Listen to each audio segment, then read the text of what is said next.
रमीज़ राजा का ये मानना है कि जो साइकिल शान मसूद के साथ हुआ था ना, उनकी टेस्ट कप्तानी में 16 टेस्ट मैचेस में जो साइकिल शान मसूद के साथ हुआ, वही साइकिल बाबर आजम के साथ भी रिपीट हो सकता है।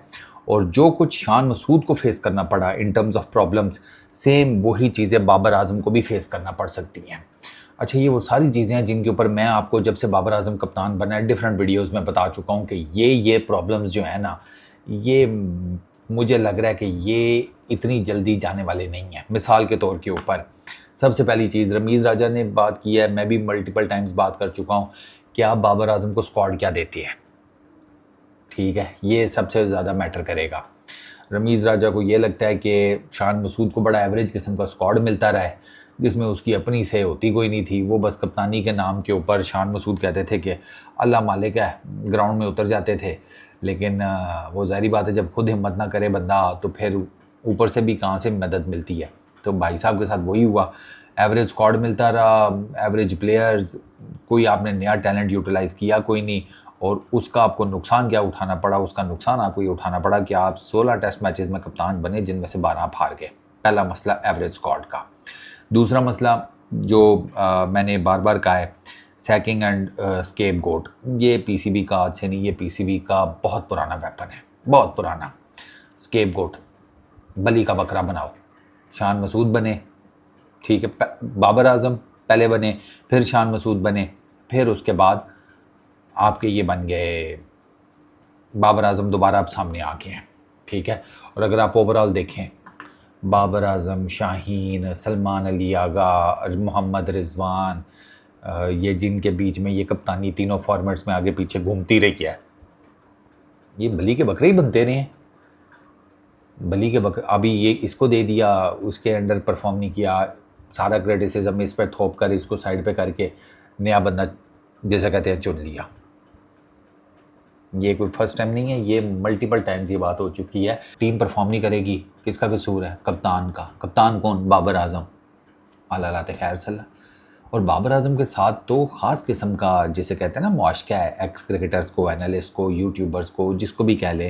तो इसी वजह से तो मैं कहता था कि बाबर आजम को कप्तानी नहीं लेनी चाहिए। ठीक है और जिनको ये लगता है कि बाबर आजम ज़रा भोले हैं और वो मान जाते हैं बात, नहीं, मैं नहीं मानता इस बात को।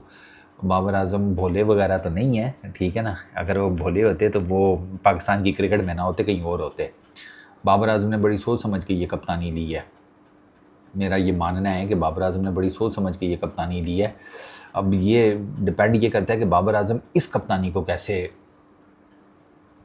लेकर चलते हैं, ये बहुत मैटर करेगा सीरियसली।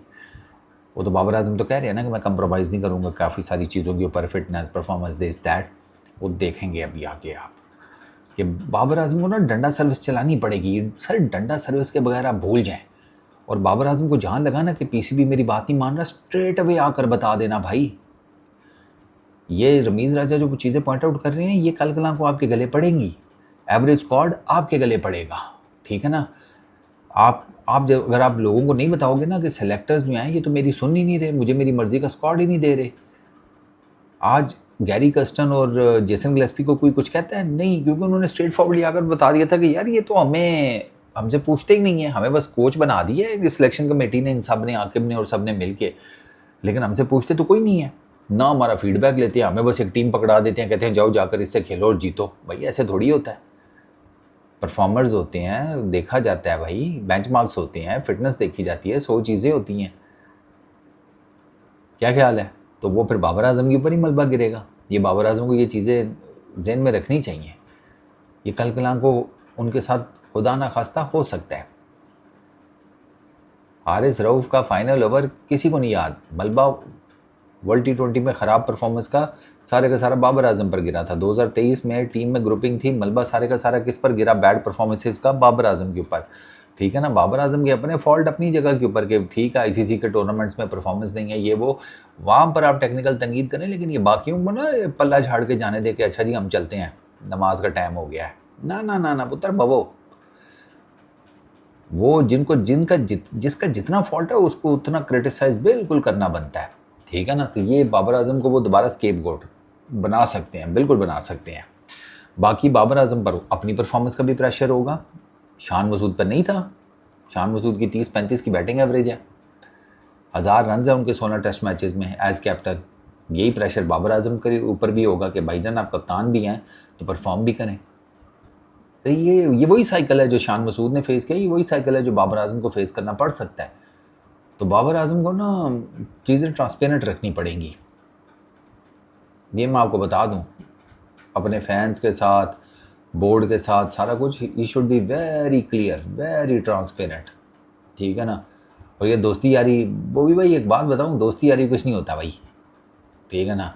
बचपन के दोस्त हों वो एक अलग चीज़ होती है। बचपन के दोस्त भी बाय द वे आपकी कई दफ़ा मार के चले जाते हैं, वो कौन सी कोई अनोखी चीज़ है, कई दफ़ा हो चुका है।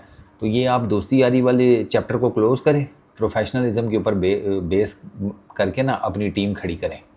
यंगस्टर्स को ज़्यादा से ज़्यादा चांस दें, वो जान मारेंगे। पुराने जो हैं उनको भी डंडा दे के रखें, परफॉर्म करेंगे तो ठीक है, वरना मैं आपको रिप्लेस कर दूँगा। अपनी बैटिंग के ऊपर कंसंट्रेट करें, आपके रन्स मैटर करेंगे, ठीक है ना। आप कप्तान हैं, हमारे यहाँ पर बड़ा सिंपल सा उसूल है कि कप्तान परफॉर्म करता है तो टीम उसकी इज़्ज़त करती है। कप्तान परफॉर्म ना करे, टीम उसकी इज़्ज़त नहीं करती, टीम उसके अंडर जो है ना वो फिर आगे पीछे नए गुल खिलाने शुरू हो जाती है। और आपसे बेहतर ये बात कौन जानता है, आपसे बेहतर मेरा ख्याल है करंट पाकिस्तान की जो 5, 10, 15, 20 साल की क्रिकेट है उसमें आपसे बेहतर कोई ये बात नहीं जानता कि भाईजान अगर आपकी थोड़ी बहुत भी परफॉर्मेंस ऊपर नीचे हो ना, या आपका टीम के ऊपर ग्रिप लूज़ हो, तो टीम वाले जो है ना कैसे एकदम से ग्रोसरी वाले बन जाते हैं। दिल वाले जो है ना वो फिर दिल बंद करने वाले बन जाते हैं। तो let's see, I really hope कि बाबर आजम इनमें से निकल आए। बाबर आजम को लॉन्ग टर्म स्टेबिलिटी मिलनी चाहिए, रमीज़ राजा कहते हैं, मैं भी ये कहता हूँ लॉन्ग टर्म उनको मिलनी चाहिए। लेकिन लॉन्ग टर्म से स्टेबिलिटी मतलब आपने लेट सपोज ऐलान कर दें अगर आपके 5 साल के लिए बाबर आजम कैप्टन है तो 5 साल फिर बाबर आजम की भी चलनी चाहिए। इन टर्म्स ऑफ मैं बात कर रहा हूँ टीम सिलेक्शन की, ठीक है, इन टर्म्स ऑफ उसके फ़ैसलों की, उसको एक अथॉरिटी मिलनी चाहिए। और बाबर आजम को खुद भी लंगोट कसना पड़ेगा। अब अगर कप्तानी ली है तो फिर अब कुछ आपको ना डिफरेंट करके दिखाना पड़ेगा। आई रियली होप कि बाबर आजम का ये जो अब टेस्ट क्रिकेट में टेन्योर है एज कैप्टन, ये पिछले वाले की निस्बत ज़्यादा कामयाब साबित हो।